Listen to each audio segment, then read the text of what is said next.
I'm 74 years old, and 3 weeks ago I'd have dropped a glass of water in my kitchen and stood there, staring at the broken pieces on the floor because I was genuinely afraid to bend down and pick them up.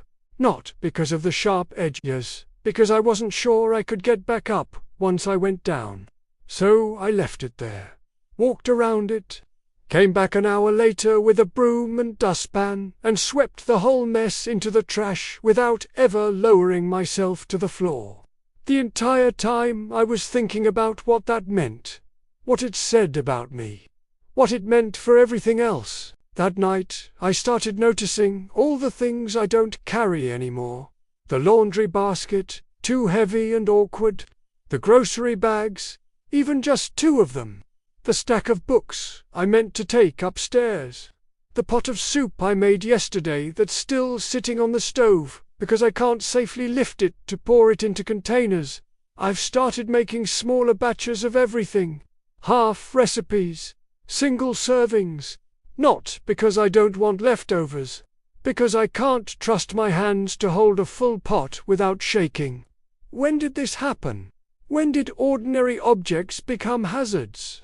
I used to carry everything, laundry, up and down the stairs, bags of groceries from the car in one trip because I was too impatient to make 2, furniture when I wanted to rearrange a room.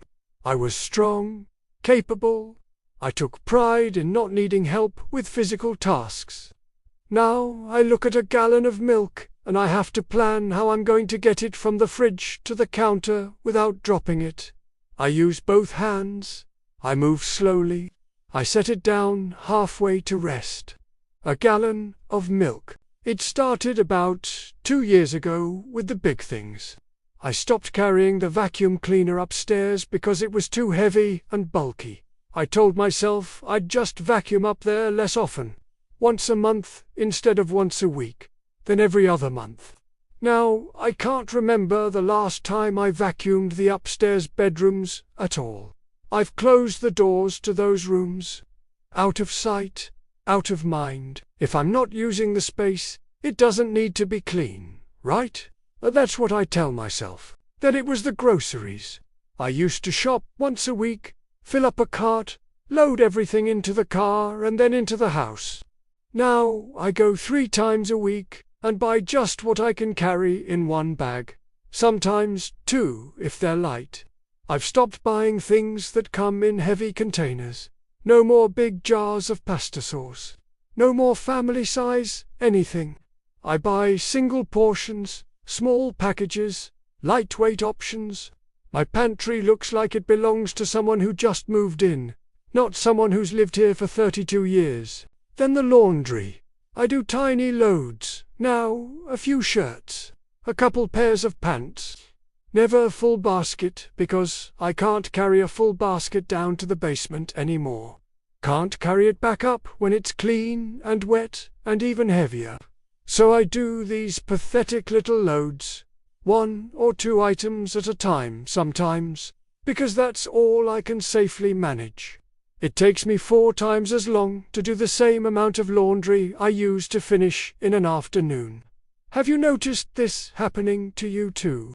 This slow erosion of what you can physically handle. The breaking point came last Tuesday. I made myself a cup of tea. Just tea. Boiled water. Poured it into my favorite mug, the blue one, with a handle that's easy to grip. I picked it up to carry it from the kitchen to the living room, and my hand started shaking.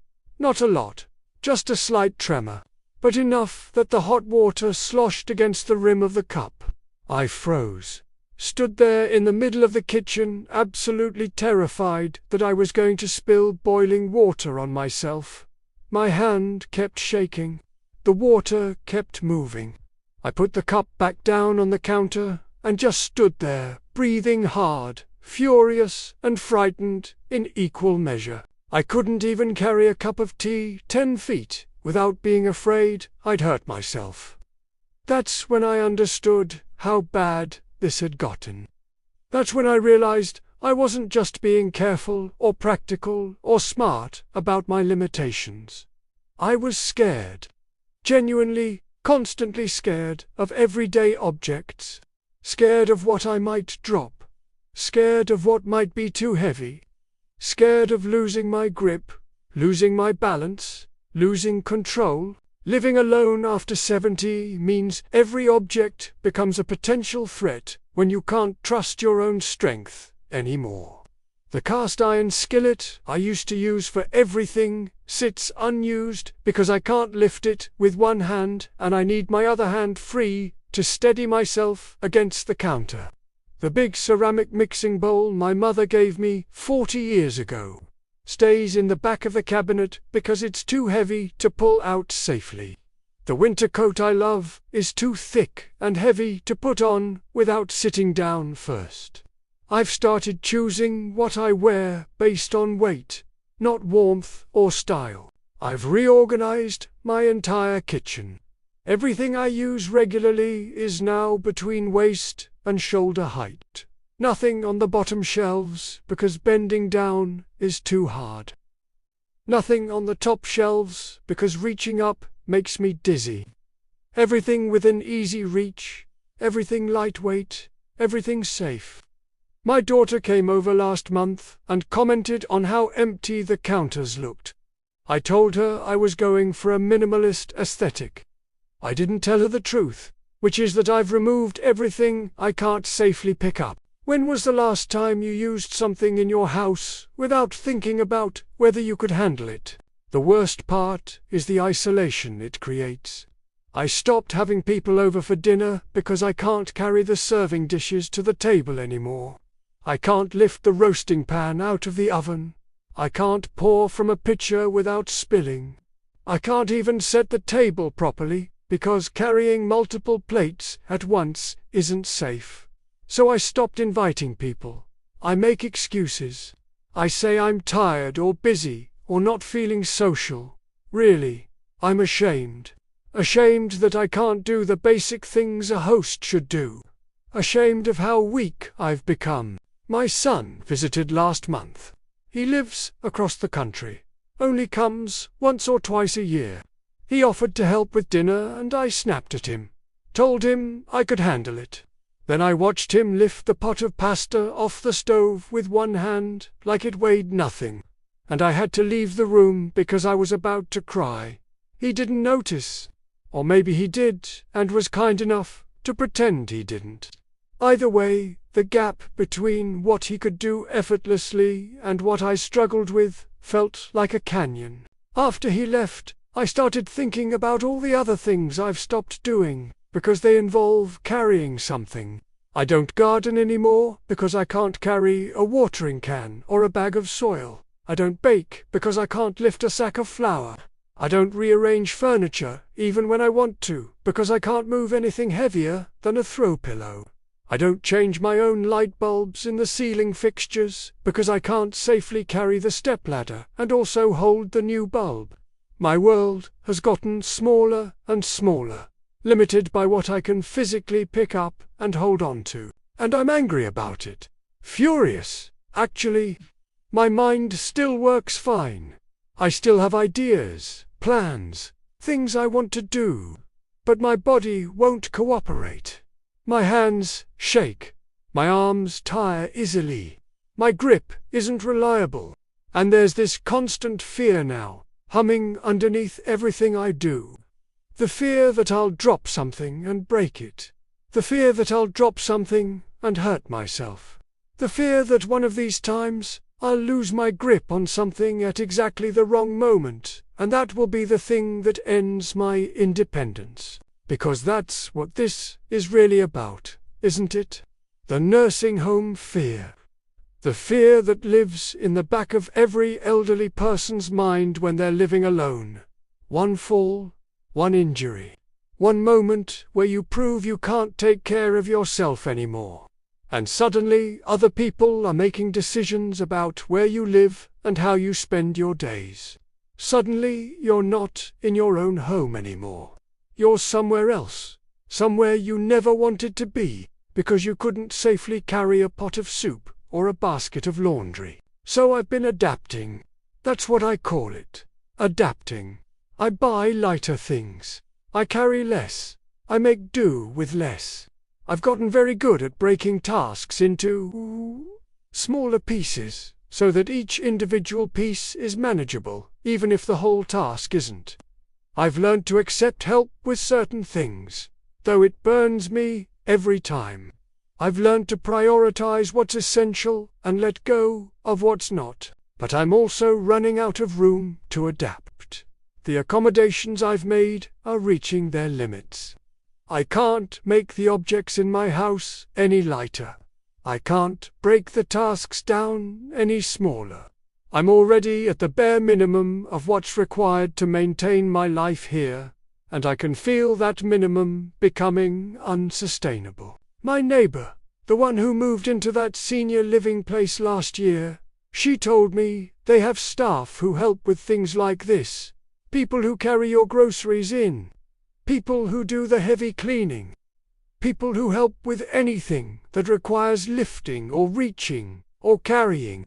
She said it was such a relief not to worry about dropping things or hurting herself trying to do too much. She said she felt safer. I didn't want to hear it then. I still don't want to hear it now. Because hearing it means admitting that I might need that kind of help. That I might not be able to keep living alone in this house where every object is becoming a potential danger. That the independence I'm holding on to so tightly is already compromised, already conditional, already dependent on me avoiding half the tasks that used to be part of normal life. But the truth is getting harder to ignore. I can't carry things anymore.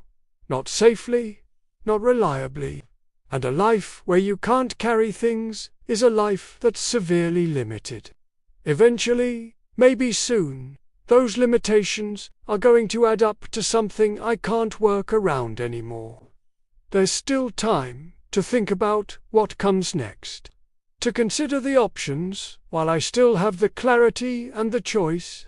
To admit that needing help with physical tasks doesn't make me weak or incapable or ready to give up. It just makes me human. Aging, facing the same challenges everyone faces if they live long enough. But that time is running out. Every month my world contracts a little more. Every year I lose another piece of the physical independence that used to feel permanent. If you're watching this and you recognized yourself in this story, know that you're not alone. So many of us are living this reality, navigating our homes carefully, making constant calculations about what we can safely handle, giving up activities and tasks because they've become too physically demanding. This is what aging and independence looks like for so many elderly living alone. It's not one big moment.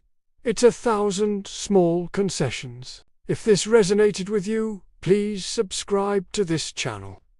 These are the hard, honest conversations about what it means to get older and lose the physical capabilities we once took for granted. Leave a like if this story touched something real for you. Share it with someone who might need to hear it. And please, comment below. Tell me what you can't carry anymore. Tell me how you're managing. Tell me what you're afraid of. Let's talk about this honestly, because we shouldn't have to face it alone. Thank you for watching. Please take care.